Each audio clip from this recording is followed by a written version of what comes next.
Ashamaa akkuma jiru tokko dana beektu bakka malee keessanii nagaa kootii waliin irratti yaa'u.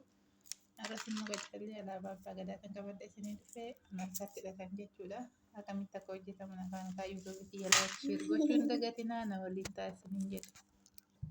Akkuma argitan kan kanaan hojjete kanaan dura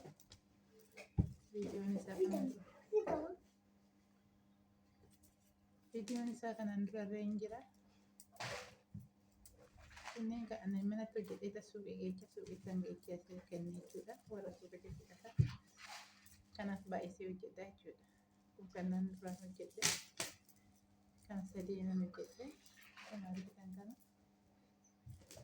Kun immoo tokko tokkoon jechuudha. Laastikiitii kana fayyadamu. Kan laastikiitii kanarraa inni isa kana.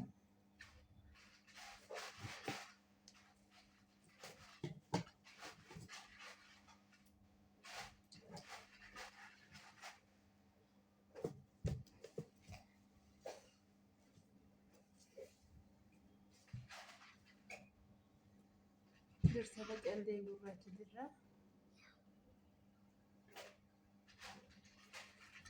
Deebisnee diimaa lama.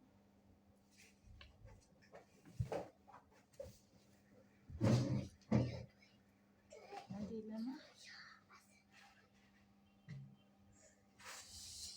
Ammoo gurraachadha.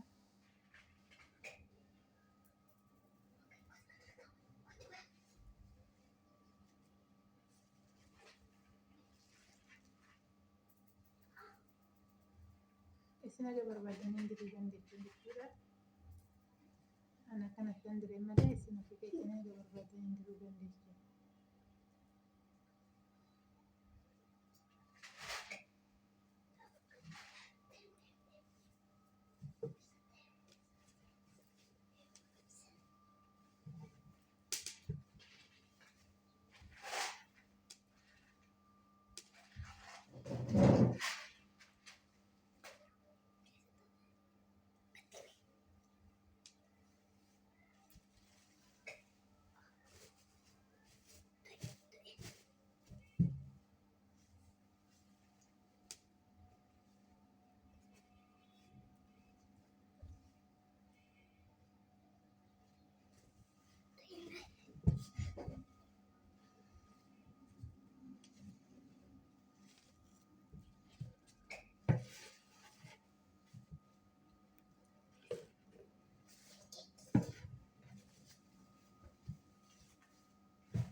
Ada kanaan kan umurii jiru.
as jala seessuudhaan jechuudha. Kirrii muusaa kana pilaastikii dheereetiin yommuu jechuudha. Bifa kanas jala seessuun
haala kanaan gammadu muree jira kanatti kan jechuudha. Keenya irratti bifa kanaan baay'ee bareeda.